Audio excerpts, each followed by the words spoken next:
If you like the video, then please consider supporting Slope's Game Room on Patreon. Did you know that when you hold down the Z button on your GameCube, this happens?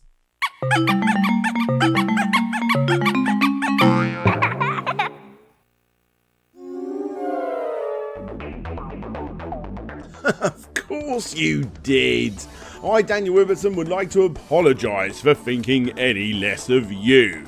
But hey, put yourself back in the mind of a young gamer that probably wasn't on the internet back then, to then find out that this happened. Mind blown.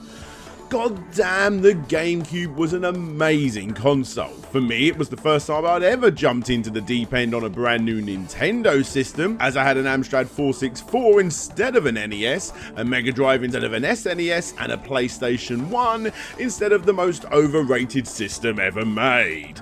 And after putting my beloved Sega Dreamcast to rest, I thought it was time to go the way of Nintendo pretty much on launch date. A friend of mine had one on import and I was blown away, mainly by Pikmin, which has become one of my all-time favourite video game series ever created. But if you've been watching my channel for a while, you will know that this system has shown up in quite a few complete histories. And for good reason. The lineup of amazing content available for this system knows no bounds. And as I still lived in the world of Sega versus Nintendo, I would argue that on top of all the quality Nintendo exclusive titles, even Sega put some of their best work as a third-party company into the GameCube too. But it still doesn't stop there, as other third-party game companies also jumped on board to show off some rather impressive content. But with all that, it still wasn't enough, as the GameCube sadly came in third place regarding the sales. Obviously it came in third place. During the early noughties, it was up against the juggernaut that was the greatest selling system of all time, the PlayStation 2, and new kid on the block, the Xbox. You know, the one with Bill Gates, the richest man in the world, behind it. I had all of these systems at one point, and all of them had brilliant titles that made them stand out to this very day, but after they gave the final blow to Sega, I always felt myself leaning towards the battered and the bruised little purple box that, in my opinion, probably not only had the best controller, but also had the very best lineup too. And among my other rather decent collection of games purchased during the GameCube's heyday was Capcom's excellent Viewtiful Joe. Oh, me? I was going to go down the route of a classic looking 2D styled platformer that took me back to my roots, but I've done that plenty of times. And besides, Viewtiful Joe had a way more futuristic gameplay style than I could possibly had ever imagined. Viewtiful Joe. So, join me as we take a look at the Viewtiful Joe franchise, where we'll be looking at the game's development, its surprising twisted name shift, its eventual console crossover controversy, and of course, the games. Welcome to Slope's Game Room.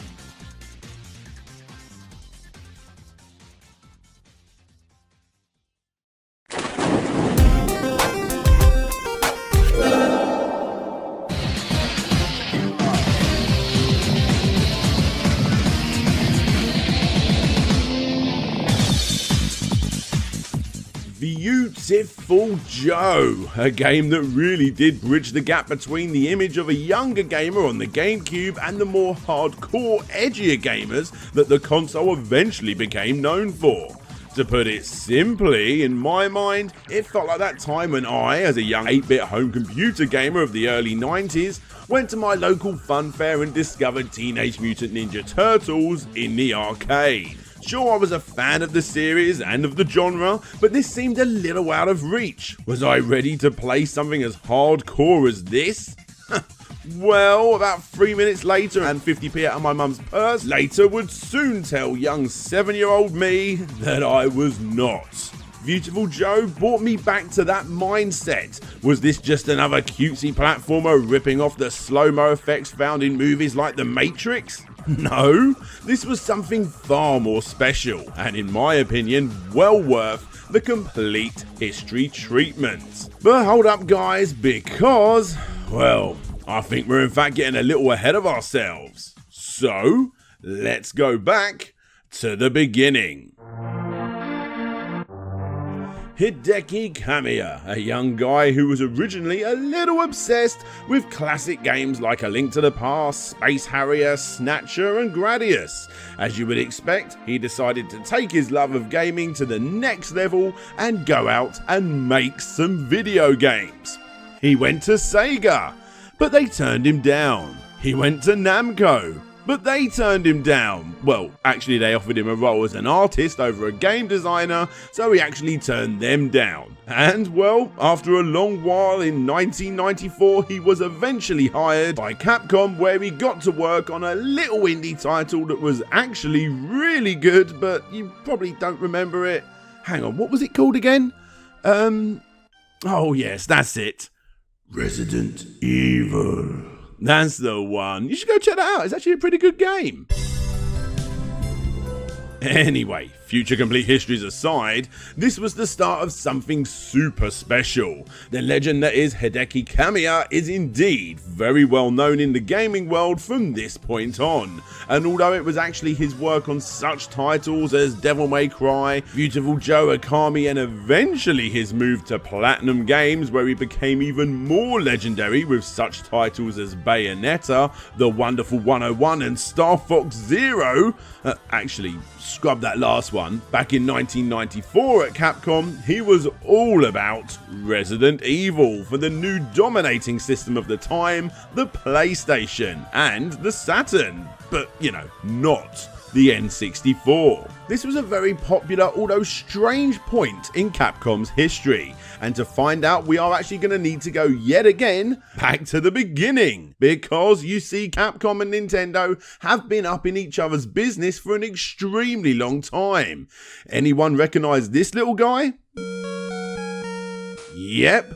Although competing systems had this little blue legend eventually on their platforms, he always felt at home on Nintendo systems. And let's face it, Capcom as a whole, again, although eventually finding themselves on plenty of other systems, always felt at home on most of Nintendo's systems. In fact, besides the first party games, some of the most important games for both the NES and the SNES are Capcom games. Heck, they even made a few Zelda titles in collaboration with Nintendo for the handhelds. Not a bad relationship at all, right? Yes, the love between these two companies was indeed very strong, which is why in 1994, a good couple of years before Nintendo decided to keep with cartridges, Capcom had already started to make new friends in the next generation. And because of this, for the first time in its history, by the time 1996 rolled around, Capcom wasn't really doing much for Nintendo's new system apart from 2 ports and Magical Tetris Challenge. Yep, as the world moved forward, Nintendo didn't, and Capcom, just like Square, really had no choice but to jump ship to the competition. But with all that said, it wasn't the last time that Capcom would pump games onto a Nintendo system, and to show their loyalty to their old friends at Nintendo, they decided to jump back into the deep end in 2002 when Capcom struck a deal with Nintendo to release 5 exclusive games for the Nintendo GameCube, the Capcom 5.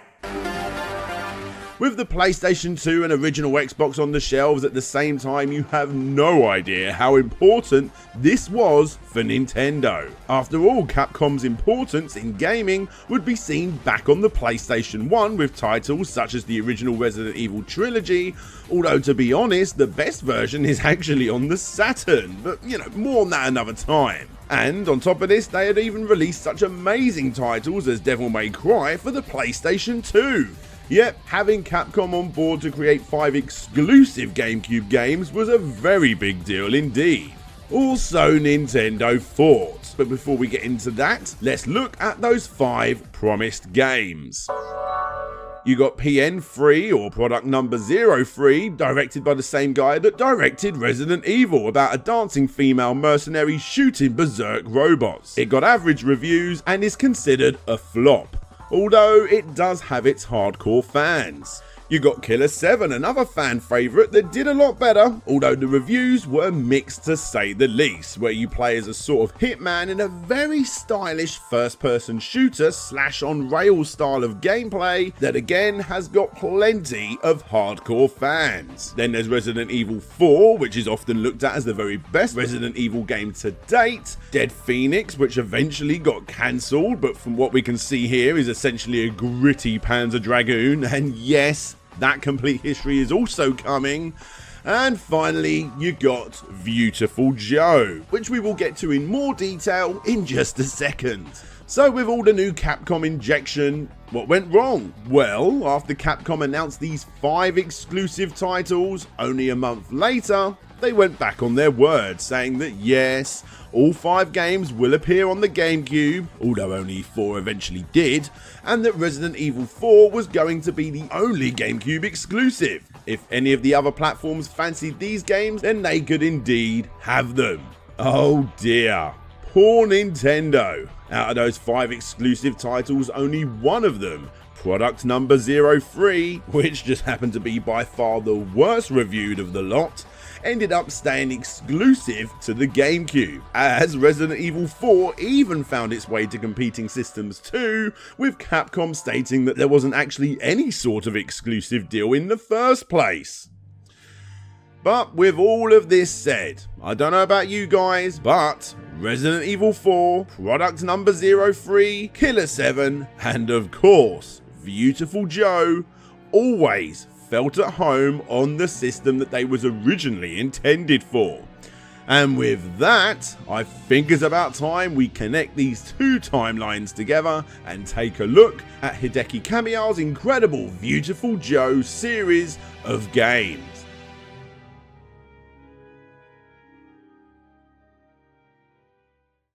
GameCube 一瞬を操れ解説しよう時間を遅らせるスローパワーをアップさせるズーム高速で倒すマックスピードやつの名は Viewtiful Joe.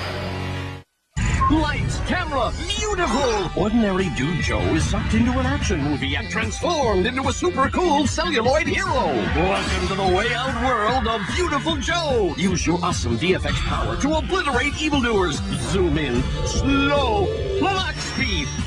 What challenges await him? Will he have the strength to save the world? Don't miss a single frame of Viewtiful Joe. Rated T for teen. Get to go, baby.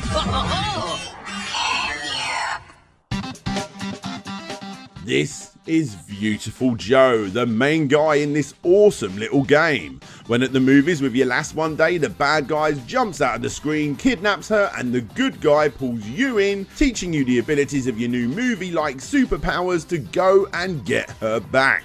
And, well, that's enough story for me. At first glance it looks simple, and at first it sort of is. You play in this overly comic book styled cell shaded platformer, slowing down time with your new special effects power-ups, speeding up time to go all Fist of the North Star on their asses, and zoom in, which greatly reduces your view field but allows you to pull off some rather awesome moves. The better you do with these unique fighting mechanics, the more your special VFX feature will fill up, which in turn will let you do even more. You quickly learn that performing all of these moves and dodging the bad guys' attacks in a sort of chain reaction will reward you with the most V tokens, which you will then need to use in the shops to gain more abilities, changing the game from a one-off fun experience into a masterpiece that you will indeed want to play again and again. Put all of these mechanics together and throw in some simple puzzles, a quick but fun storyline, and a beautiful art style, and you have a game that, let's be honest, was pretty much guaranteed to become a cult classic,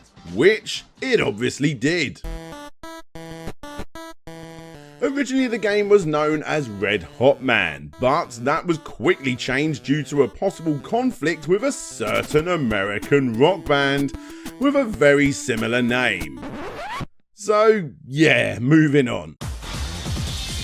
Viewtiful Joe was given only 12 months to complete by 6 people who went under the name of Team Viewtiful, who were part of the Capcom production studio 4. And although the game was directed by the already mentioned Hideki Kamiya, it was actually Asushi Inaba, who was most known for Ace Attorney and Steel Battalion up to this point, who ended up being the game's main producer. The plan was to merge together classic American comic book style characters and 1960s and 1970s Japanese costumes tokusatsu's television shows, such as Kamen Rider and Ultraman. And once you know this, it's hard to see it as anything but a brilliant collision of the two classic styles. As production went on, so did the time it took to make it. Those 6 key players ended up growing significantly, as did the short 12-month development time.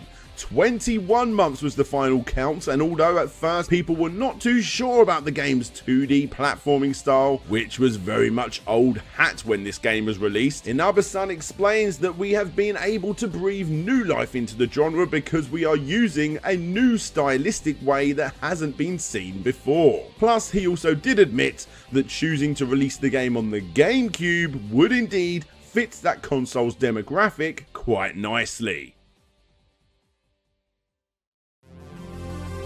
When the game was released, it gained some serious praise from all who played it. As already stated, the game was eventually ported to the PlayStation 2, much to Nintendo's disapproval, and that one got great reviews too. In fact, the GameCube version by all accounts is the 10th best-selling GameCube game in Japan. Yeah, it's not even in the top 30 on a worldwide scale, but considering the majority of the rest of the world was mostly interested in games that push the boundary of the colour grey, you can see why that was. There really isn't much else to say about the original game, except that an easy mode version was released in Japan a year or so after the original game came out, called Viewtiful Joe the Revival. And another PlayStation 2 port was also released in Japan called A New Hope, featuring the unlockable character Dante from Devil May Cry. So, there you have it. I suppose there's nothing else to say about the first game, so let's take a look at the sequel.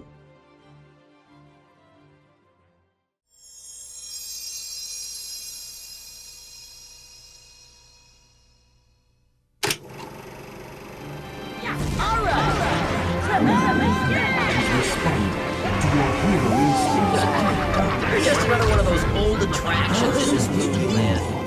Head to the go-go, baby! You can't disappoint them. Oh, Sylvia.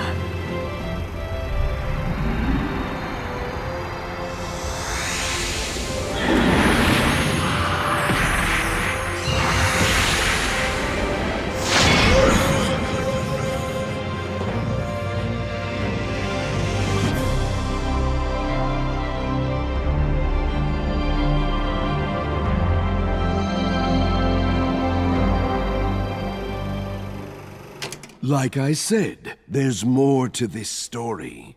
What did you say? Ready? Action! This, ladies and gentlemen, is Viewtiful Joe 2. And although Hideki Kamiya only really contributed to the story this time, as he was working on Akami instead, Inaba-san was being directed this time by Masaki Yamada, who had also been working on the Resident Evil games and the Devil May Cry games up to this point. The story continues from the last one, and the gameplay is pretty much more of the same, and considering the main gripe with the first game was that it was too short, leaving eager players wanting more, that's really only a good thing. The biggest difference in this game is the addition of Joe's girlfriend, Cynthia. She still has the slow down and speed up power-ups, but actually has this replay mode that lets her perform 3 times the amount of damage. However, use it wrong and you actually lose your way more than you would without using it. These two characters can jump in and out of the action on the fly in a very tag team sort of fashion. And that's really it. Inaba-san did originally say he didn't want to make a sequel, but was happy to do so this time so that he can include several elements that they didn't have time to put in the first time round. Just like the last time, the game did really well. Not as well, probably because it didn't actually add too much to the formula, but overall it was very well received by both fans and critics, with the only real negative being based around the PlayStation 2 seasonal demo disc. you see the demo had a little error, and as seen here, if you play it, it will wipe your memory card. Ouch. So, moving on. Viewtiful Joe Red Hot Rumble is the third game in the series released on the GameCube once again, but this time also released on the PSP. You see, by this point, Viewtiful Joe was seriously picking up steam, not only in the gaming world, but also on TV. Yes, just like any moderately popular game series, Japan turned it into a 51 episode anime. I can't tell you too much about the anime as I've only watched a little bit, but from what I can tell, and critics at the time agree, it very much stayed faithful to the games before it, which I suppose is fine. It's just for me, in the game, it's sort of a cool little light-hearted story that doesn't need much explaining, whereas in the anime, it's obviously stretched out as much as possible, and to be honest, it's very much aimed at youngsters. Regardless, that anime not only spawned a small mystery toy line, but also the before mentioned video game Red Hot Rumble. And guys, it's sad to say, but this one isn't very good. Do you like Smash Brothers? Yeah? Well, this isn't for you. It tries to replicate the style of Smash Brothers, albeit using characters and scenes from the anime, but it's just a button mashing mess. Only really good for the hardcore fans that want to put it on their shelves to collect dust. Don't deny it, we all have games like that in our collection. And finally, you got Double Trouble. Reviews for this one were also not that great, but honestly, when playing it, sure, the game isn't as good as the original 2, but it's actually not that bad. For me, it's a solid 7 out of 10, or something similar. It tries its best to copy the original winning formula, but sadly, it's let down not only by the limited amount of enemies at once, which severely pulls away from the building up of those all-important combos, but worst of all is that this is a DS game. And not only is it a DS game, it's an early DS game, which basically means its sole purpose is to constantly stop the action and make you scribble with that pointy stylus every minute of the game. Heck, even the story involves you swiping up the next page to continue on. Actually, that's quite clever and works quite well with the game's style if you ask me. Like I said, the game is a solid 7 out of 10. Nothing really makes it stand out from the originals, it's simply just a slightly worse game that's only worth getting if you truly are desperate for more Viewtiful Joe. And honestly guys, that is it. There was only 4 games in the Viewtiful Joe series, and although fans have wanted a true second game for the longest time, all we've had at this point is the odd appearance of our forgotten mascot appearing Capcom vs fighting games, and a small comic run in the Archie Worlds Collide series with Sonic and Mega Man. There really isn't much else to show you at all. As you no doubt know, the team behind this series went on to create not only Akami, but also God Hand, 2 games that were very well received, but sold pretty poorly. They gained that hardcore following, which did result in the team forming a new team of their own, called Platinum Games. In 2012, Platinum Games created the Wii U exclusive, the Wonderful 101, and with its similar art style and humour, a lot of people believe that it's actually a sort of spin-off of the Viewtiful Joe series. Although this has never actually been suggested by the team themselves, and looking at the gameplay, it's not really anything like those games that came before it, so I don't know, you decide. For me, it's mind-boggling that an HD remake has yet to be made of those 2 classic games. Sure, they're still looking pretty good by today's standards, but taking away those jagged edges that are obviously very much present from games on systems that are close to 3 generations old would really breathe some awesome new light into this often forgotten franchise. I've always loved the Viewtiful Joe series, and at one point back in 2004, Capcom actually bought the domain for BeautifulJoe3.com, teasing longtime fans that a third game was at least, at one point, a discussion inside the Street Fighter wallpapered walls of Capcom. Yeah, the company hasn't forgotten Viewtiful Joe, as seen here, which is nice, But surely I'm not the only one that wants to see the return of the 6th generation of gaming's greatest superhero. Oh, me?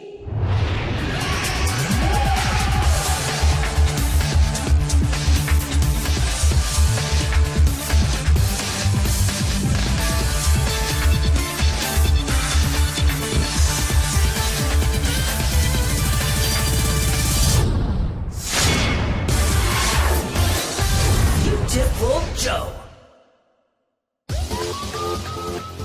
Hey there guys, thanks for checking out the video. I want to give a big special shout out to all of my Patreons, but first an extra big special shout out goes to that retro video gamer, Ryan Burford, Gary Pinkett, Andrew Dalton, Aaron McNamara, Tomek Grabowski, Christopher Turnbull, Brent Craft, Ben Jackson, EA Chapman, Phil Lowlins, Tim Labonte, Mike Fallon, Retro to Next Gen, Quang DX, Tim Lunn, Genovi, Video Game Basement, Hananas, Pixels.Limited, aka Samuel Victor, Red the Beard, John Fuller, Conrad Constantine, Pretendo 64, Creamy Elephant, James Loveridge, Casey Garner, Blitz Hedgie, Ben Hall, Savage Garden Show, Brian Rawson, Gemma at Mr. T-Shirts, Sullux Captor, Scott Monday, Jeremy Rodriguez, Nick Pollard, Bram Perez, Garrett Leger, Marcus King Emo Cut, Tyndall, June, Rob Jenkins, The Geeky Dad, Richard Carter, AK Fantastic Dizzy, Todd Ballfloat G, and Petty Mew. If you want to get your name shouted out, get your name shown, come and see what I'm working on and all of that usual stuff, then please click the link that you see on the screen to come and support Slopes Game Room on Patreon, because it really, really does help make more episodes like this. But anyway, a big thanks to all of you for watching, but for now, this is DJ Slope signing out, and hopefully I'll see you all next time.